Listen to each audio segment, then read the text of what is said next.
We're here with a quick video. I've got this F4U-4 Corsair UMX. Had a little problem where my propeller actually broke off on the shaft, and so I had to replace it.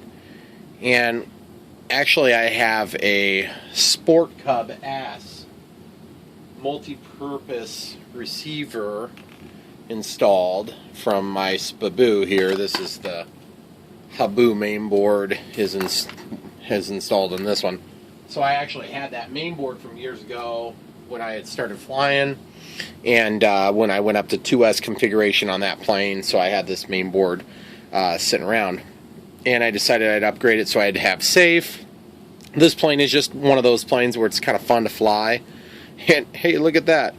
I must have lost the little plate that goes under here. That's kind of a bummer. I didn't even know that was gone until just now. But either way, this has been a fun little plane, but it's just kind of a turd. It's not a great plane. I wouldn't highly recommend it. I actually got it for free because Horizon accidentally sent it to me, which is totally weird. So just wanted to show you real quick. The prop is a two-bladed prop instead of a three-bladed prop, so I wanted to show you the process you can do to go ahead and flip that back. This is the part number from E-Flight. Not exactly rocket science to figure this stuff out. And then I actually took and just pulled off the three-bladed spinner. So there's two ways to do this. You can cut this thing open, which I would really rather not do, but that might be like the correct way to do it.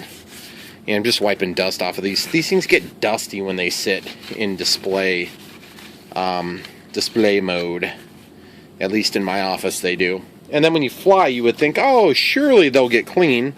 They never seem to get clean.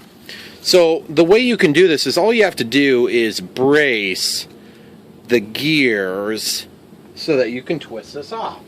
So what I'm going to do is I'm just going to take a flat screwdriver like this, and I'm going to take and wedge it in here so that when I go to turn it and twist it, it stops the blade from working, or it stops the gearbox from working.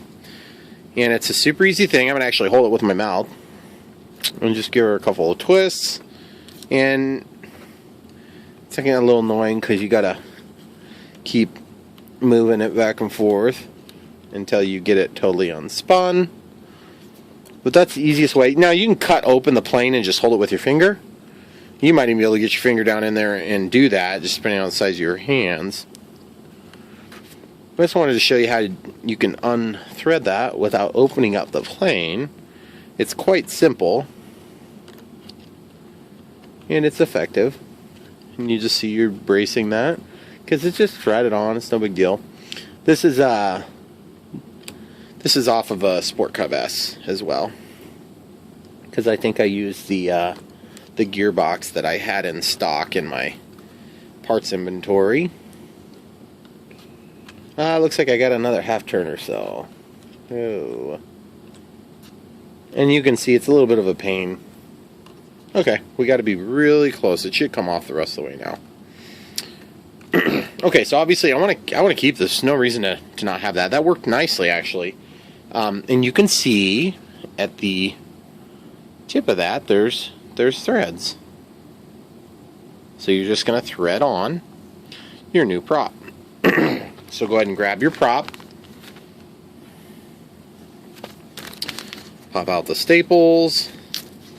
I don't know about you guys. I get really anal about trying to keep these things. I don't know why I do it. I got to stop doing it. I got way too much hobby crap to be doing that. Ooh, look at that beautiful prop. One thing that's nice about this smaller prop, guys, is that it's quite a bit shorter, so there's less likelihood of a prop strike. So what we're going to do is we're just going to take and hold that plane, and we're just going to thread it on there.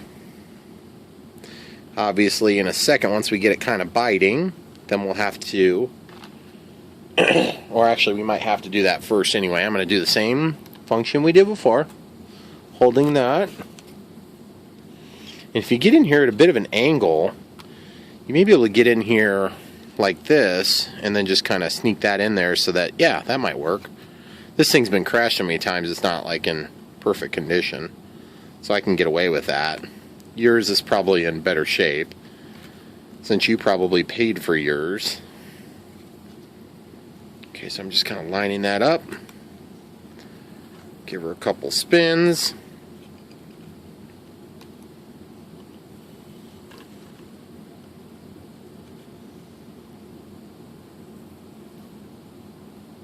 Okay, so I've got it started.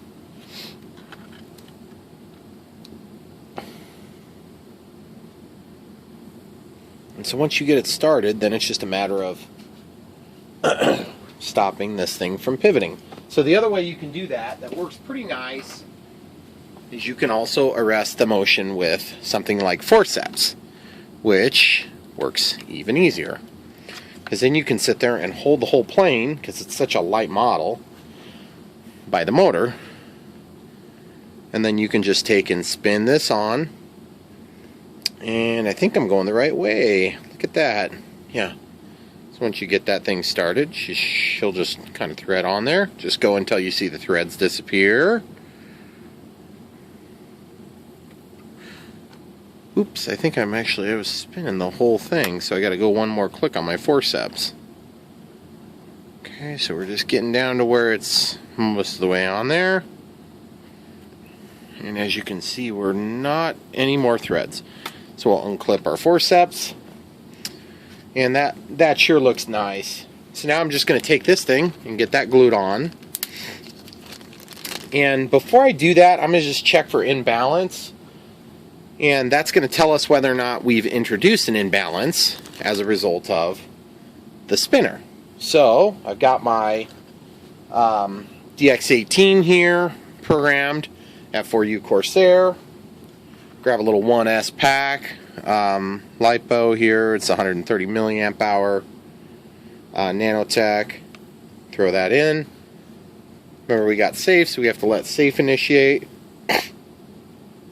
There it goes. Oh, actually, I think it didn't initiate.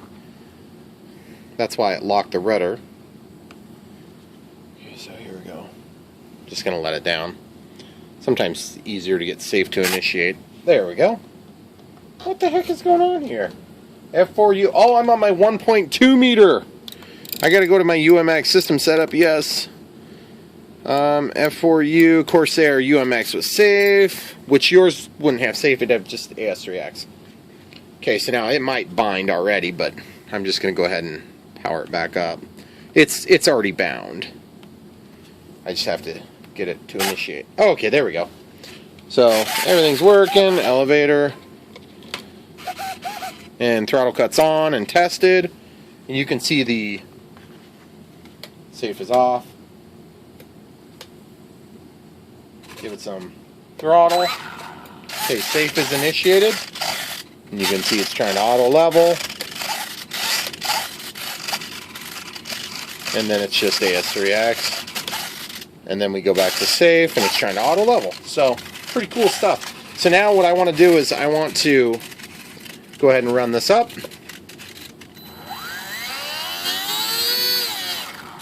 Feels decent. These things are such light props that you're probably not going to feel a ton of oscillation or vibration anyway. You just have to use your best judgment if you're going to need to do anything on that.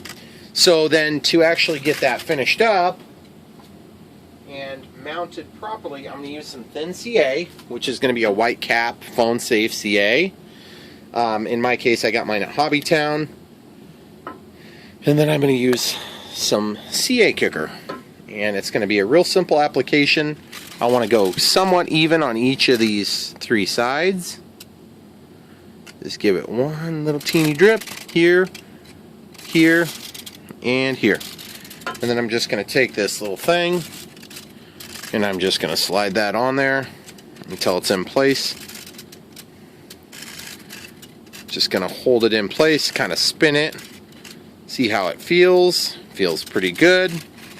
Then a kiss a kicker and a kiss a kicker from the other side, so you get both or all three, and then we'll test it. Throttle cut is off. Nice and slow. Make sure you got the air going over your hands. Feels pretty good. Alright, cool. So there you have it, guys. That's how you replace that spinner and prop on an F4U-4 Corsair UMX. Thanks for watching. Don't forget to like and subscribe.